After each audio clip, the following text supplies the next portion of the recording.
Tout un week-end qu'on vient de vivre en MLS. Des gros matchs, des grosses cartes. Pas beaucoup de surprises. Peut-être LAFC qui pourrait nous avoir surpris avec cette défaite aux mains des Sounders de Seattle. Plusieurs voyaient LAFC, je ne veux pas dire dominant, mais je pense le voyait passer. Je prends le temps de saluer Jamie qui est là avec nous, qui dit « Salut Jeff, salut à toi, merci d'être là. HT, qui est là. Wow, pas mal. Merci à vous autres d'être là avec nous autres pour ce MLS 24-7, troisième édition. Donc, merci de nous suivre sur notre chaîne YouTube. Si ce n'est pas fait, je vous invite à le faire. Si vous écoutez le balado en vidéo, je vous rappelle que si vous voulez l'écouter en direct et participer avec nos auditeurs à la salle de clavardage, c'est le mercredi sur le coup de 20h. Ce soir, on va se parler, bien sûr, des 4 rencontres qui ont pris l'affiche le week-end dernier. On va se parler de Greg Vanney. Est-ce qu'il aurait mérité plus de considération? On sait que le titre d'entraîneur-chef de l'année cette saison a été du côté du Crew de Columbus, Wilfried Nancy. Alors, on va se parler de ça. Beaucoup de coachs qui ont perdu, d'ailleurs, leur travail cette saison en MLS. Faudra regarder tout ça. Et on va se parler, restez là, super important, on va se parler des dates importantes. Qu'est-ce qui s'en vient pour les équipes de la MLS à venir jusqu'à la fin? On va regarder les matchs qui s'en viennent ce week-end. Et qu'est-ce qui s'en vient dans l'univers également BBN. Donc, si vous voulez bien, on va partir ça avec le premier match qui avait pris l'affiche le week-end dernier. Donc, New York City FC qui était en réception du New York Red Bull. C'était le derby de la Hudson Bay. On va l'appeler comme ça. Et plusieurs voyaient New York FC l'emporter puisqu'il était à domicile. Et New York City a eu dans cette rencontre-là le meilleur sur à peu près tous les fronts et tous les volets du jeu face au Red Bull. Entre autres, 63-37 pour ce qui est de la possession. Mais Carbello, qui, à la 16e minute, l'a tiré dans le fond, mais solide. Solide frappe, très, très puissante. Une flèche qui est allé donner l'avance aux New York Red Bull qui n'ont jamais regardé en arrière malgré la domination donc de New York. 25-8 les tirs. 25-8 les tirs pour New York City, mais malgré tout, c'est le Red Bull qui l'a emporté.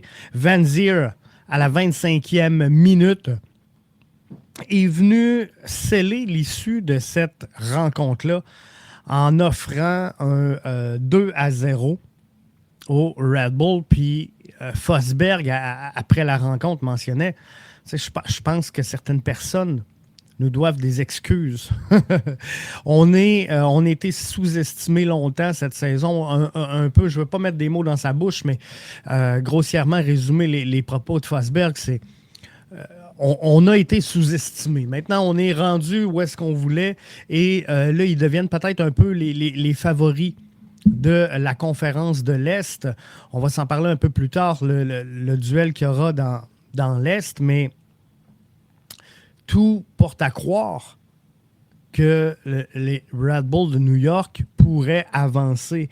Et quand je regarde la condition de Carvalho, quand je regarde Dante Van Zier, quand je regarde comment cette équipe-là, cette formation-là se comporte sur le terrain, joue sans aucun complexe présentement.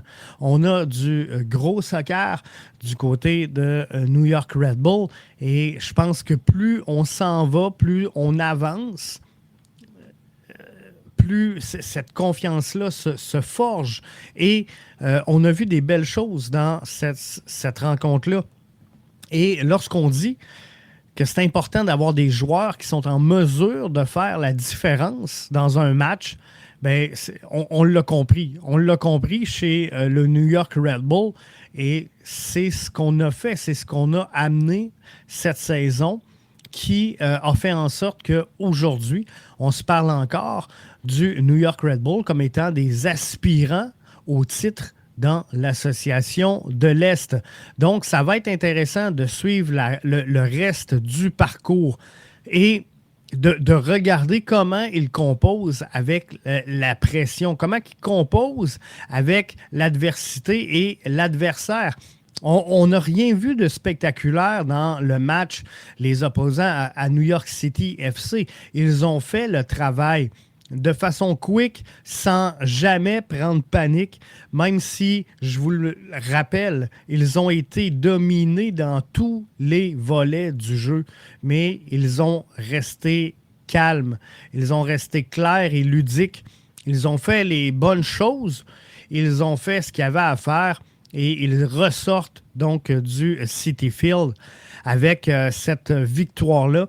Victoire très, très, très importante dans la condition actuelle et c'est jamais facile d'aller jouer au Citi Field, un terrain spécial, tout aussi spécial, sinon plus, que peut l'être le Yankee Stadium. Donc, c'est jamais facile d'aller évoluer là-bas. Je pense que ça donnait un avantage certain à New York City, mais quoi qu'il en soit, ils ont réussi à maintenir cette équipe-là à flot et connaître du succès. Et ça, c'est tout à leur avantage. Et c'est ce qui va faire qu'on va avoir un bon match face à Orlando, puisque Orlando, ben, ils l'ont emporté sur Atlanta United. Ça aussi, c'est un match qu'on attendait dans l'Est. Un match qui s'est joué dimanche dernier. Donc là aussi, on se demandait si le conte de fées d'Atlanta United allait se poursuivre. Un match avec très peu d'histoire, 1-0 pour Orlando, un but de Enrique qui a été marqué un peu avant la mi-temps, un peu avant le retrait au vestiaire des deux formations. Ça n'aura pas été le plus grand match. Je l'avais mentionné la semaine dernière dans le balado MLS 24/7.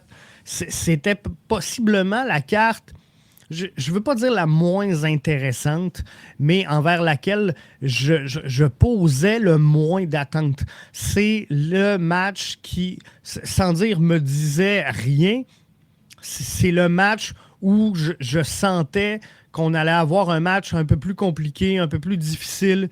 Je vous avais dit peut-être bien que ça va se finir en fusillade, peut-être qu'on va aller au tir au but. Le seul joueur qui pouvait faire la différence dans cette rencontre-là, à mes yeux, c'était Guzan. Donc, il a fait dans les conditions un travail très juste. Il a fait ce qu'il avait à faire pour essayer d'aller soutirer la victoire dans un stade qui n'était pas conquis. Hein. C'est jamais facile d'aller jouer à l'Inter&Co, mais c'est un peu toujours ça, d'aller jouer sur la route en MLS, c'est toujours un peu complexe. Quoi qu'il en soit, Orlando, qui était en réception pour cette rencontre-là. Donc, difficile fin de parcours pour Orlando qui pensait peut-être réussir à l'emporter pour Atlanta, qui pouvait espérer aller chercher ce match-là du côté de Orlando, mais Orlando a fait ce qu'il avait à faire pour aller chercher cette victoire-là devant les siens à la maison et avancer pour venir prendre le prochain tour face à New York Red Bull. Donc, un match sans grosse histoire, comme je vous le mentionnais, à la 39e minute de jeu. On avait un but qui s'est marqué, celui de Enrique. Donc, c'est pas mal ce qui a été l'histoire de cette rencontre-là.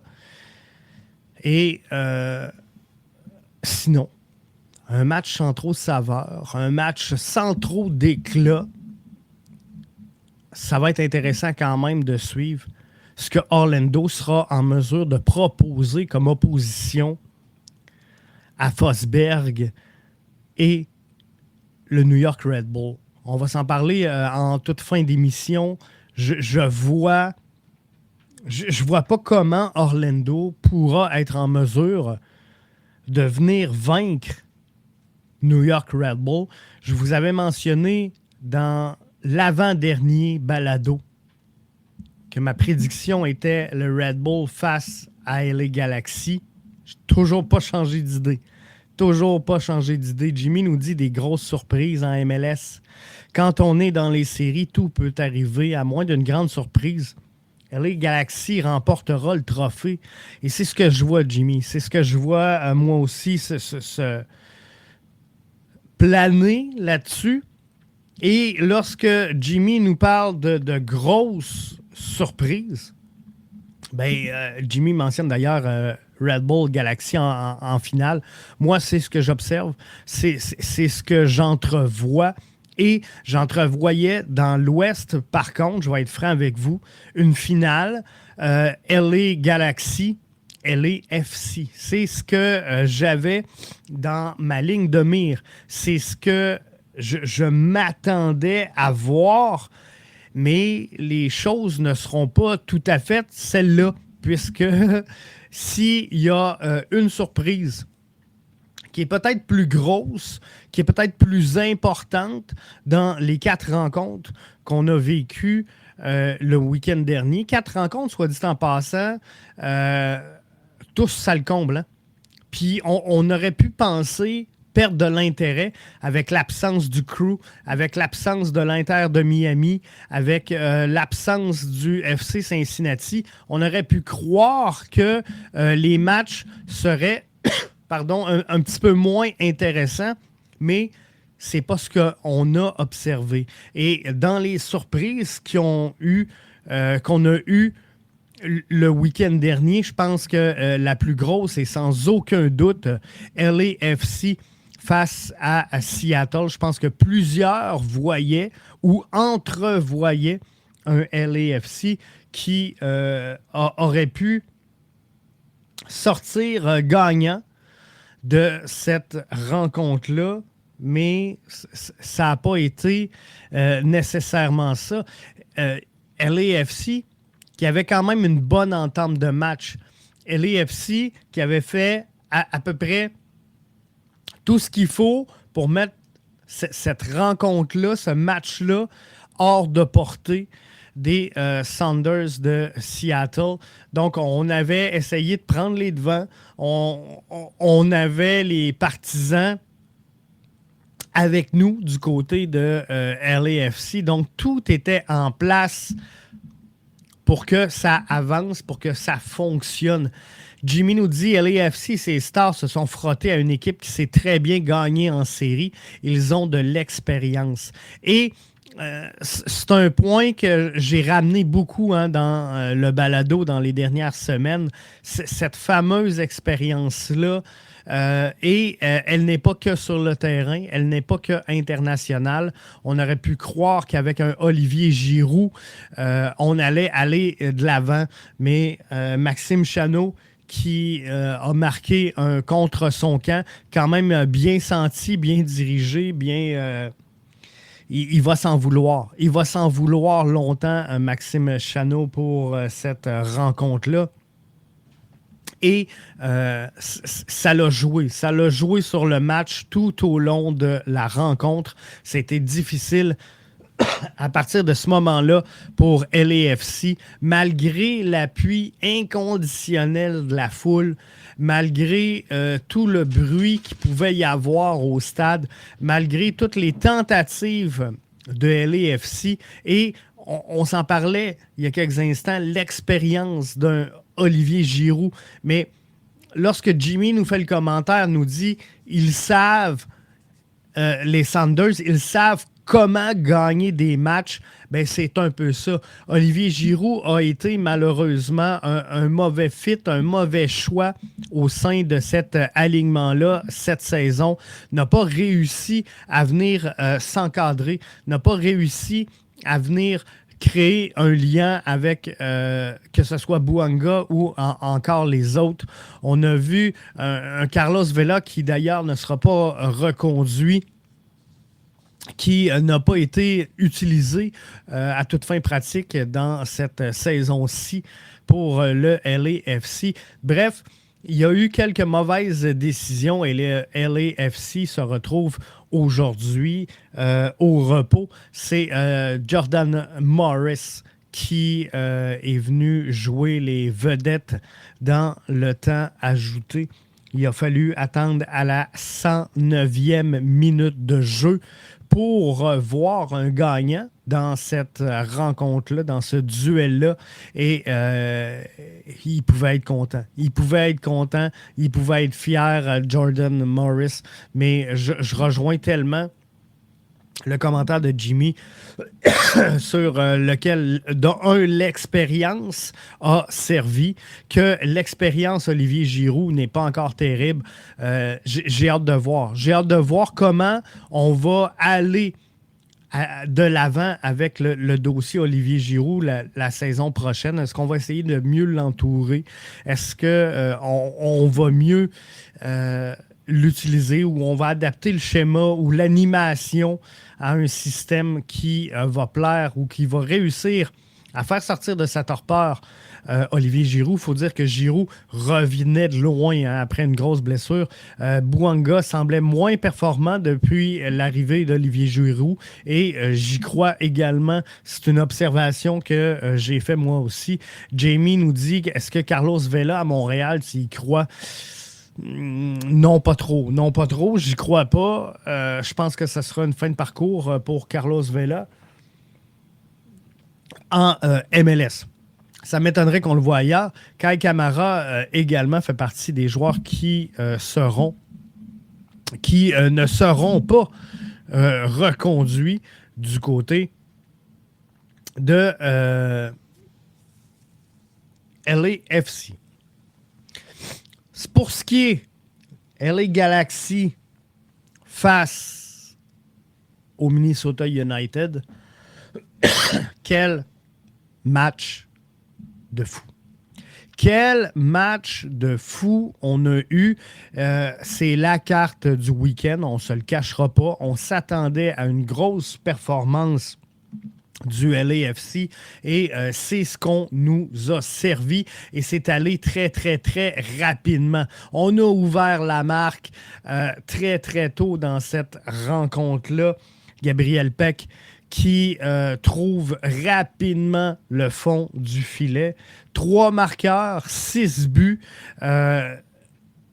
Peck 2 fois, Jovelevic 2 fois et Pencil également, qui est allé 2 fois.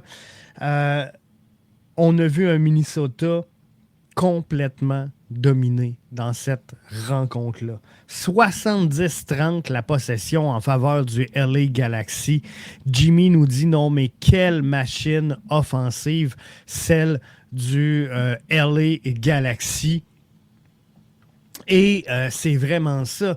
Et à 6 rencontres, Jimmy nous dit c'est triste. C'est triste pour Dane Sinclair, mais c'est une bonne saison. C'est un bon parcours pour Minnesota.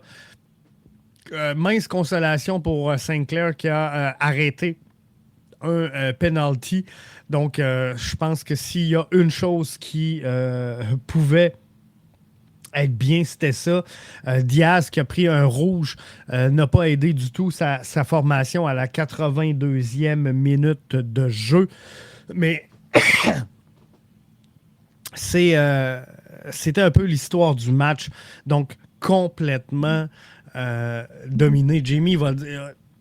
Jamie sur YouTube nous dit, Jeff, Gabriel Peck, c'est sûr que ça ne restera pas longtemps en MLS et j'en suis convaincu.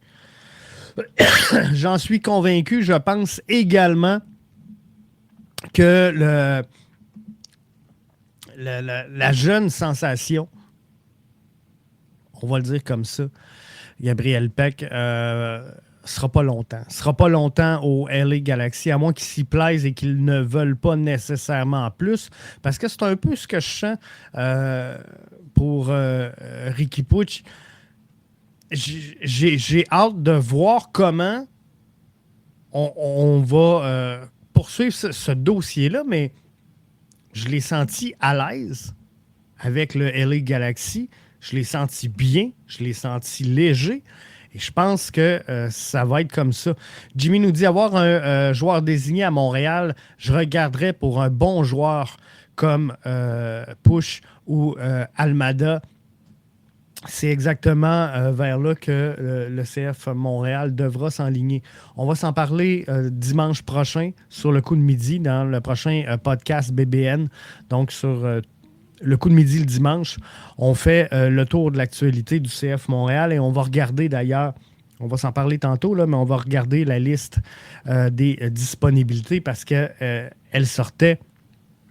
Aujourd'hui, c'était la date limite pour que toutes les formations présentent leur roster d'essais jeunes. Donc, on sait qui revient, qui ne revient pas, avec quel club.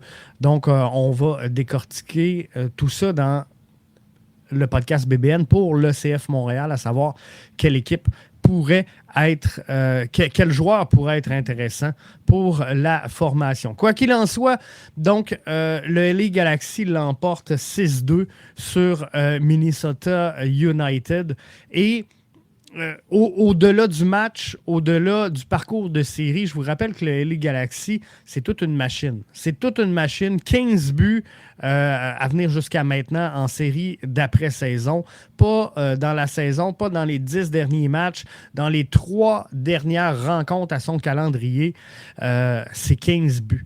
15 buts pour le LA Galaxy. Et c'est tout un revirement de situation dans leur cas, et je ne comprends pas comment tout ça n'a pas abouti à la mise en candidature de Greg Vanney à titre d'entraîneur-chef de l'année en MLS. J'ai fait un petit balado là-dessus.